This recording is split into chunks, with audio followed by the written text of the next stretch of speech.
Hello vapors, and welcome back to another episode of the Vape Dojo Vape Show. I'm your host Bill, and on today's episode we're going to be talking about some of the most common issues that arise when using tanks and some of the things you can do to troubleshoot those issues. The first thing to consider when using a tank is always that everything is properly secured and put together.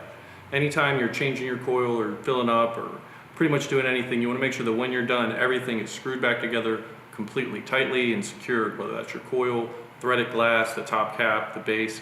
You want to make sure every single section of that tank is screwed down, it's not cross-threaded or anything like that, because if you leave anything just a little bit loose, e-liquid will find a way to get out of those cracks and leak all over the place. The second thing to consider when using a tank are your coils. If you're ever having issues with leaking or dry burnt hits, there's a good chance that the coils are your culprit. Now if you're using a rebuildable tank atomizer or an RTA, most of the time if you're having these leaking or burning issues, the problem is actually going to be your cotton, since you're wicking the coils yourself. If you have too much cotton in there, you're going to get dry, burnt hits, and if you don't use enough cotton, that's when you have leaking issues. So with an RTA, it's all about finding the happy medium, where it's not too little, not too much, but just the right amount of cotton so that juice is wicking and vaporizing properly. Now, if you're using a device that takes pre-made coils from a pack and you're having any sort of these problems, there is a chance that your coil might just be a dud. Every now and then you do get a bad coil. But you want to make sure that it's a bad coil before you just rip it out and throw it away. So the first thing you want to do is make sure that the coil you're using is the proper coil for the tank, because you might end up just getting them mixed up and using the wrong coil, and that's not going to work out well. The second thing you want to check is to make sure that the coil is properly screwed in and that any O-rings attached to that coil are in good shape. Because if it's not screwed in all the way or there's a bad O-ring attached to the coil, then you might end up with some leaking issues as well. The third thing to consider when using a tank is how you vape. If you're having some issues with leaking or burning, it might not be the device, but it actually might be how you're using it. You always want to make sure that if the coil has a recommended wattage or temperature range, that you have your device set to that correct wattage or temperature range. If you exceed that range, you might end up with burnt hits or dry hits, and if your wattage or temperature is set too low, there's a good chance you're going to run into leaking issues. Another thing to consider if you're having any sort of problems is the juice you're using.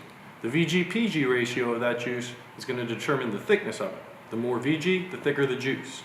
For some older devices, if you're using something that's very thick with a high VG content, the coils might not have wicking channels that are large enough to handle that juice, and you could run into some burning dry hit issues.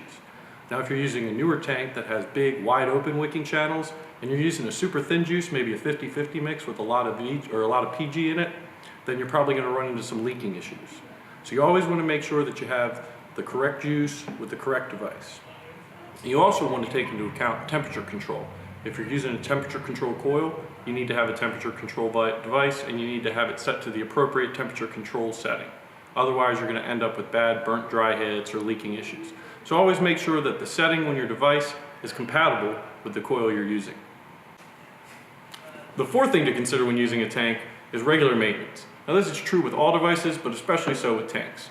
If you're running into any sort of issues with leaking or dry burnt hits, ask yourself, when's the last time I did some regular maintenance? Because it is advisable every now and then to go ahead and take everything apart, break it down into the smallest components possible, and give everything a good cleaning. You can either just use some warm water or maybe add a little bit of dish soap, dilute that down with water, give everything a good cleaning. And you want to make sure when you're doing this that you're giving the whole device a visual inspection. Make sure there's no little cracks or fractures in the glass. Make sure all your O-rings are still in good condition, because those can get worn out, torn up with time, and if those seals end up getting worn out, you could end up with some leaking issues. Now most devices will come with some extra O-rings, so it's a good idea to check your original packaging and see if you have some spares and hold on to those for when yours wear out. But if you've cleaned everything, you've broken it down into its smallest pieces possible, you got everything broken down and cleaned up, you go ahead and put everything back together, there's a good chance that whatever issue you're having will be gone. That's my best bet. Anytime I run into issues, I just take everything apart, clean it, put it back together.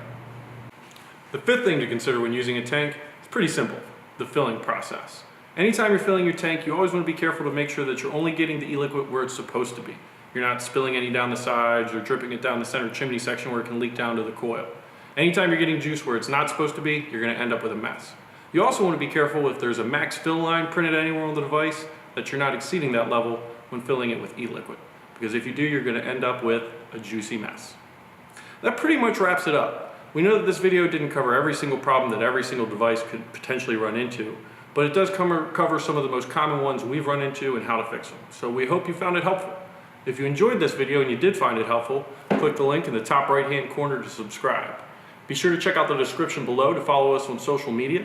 And if you have any questions about a specific device, feel free to stop by your local Vape Dojo or just leave a comment below and we'll get back to you. This has been the Vape Dojo Vape Show. I'm Bill. We'll see you next time.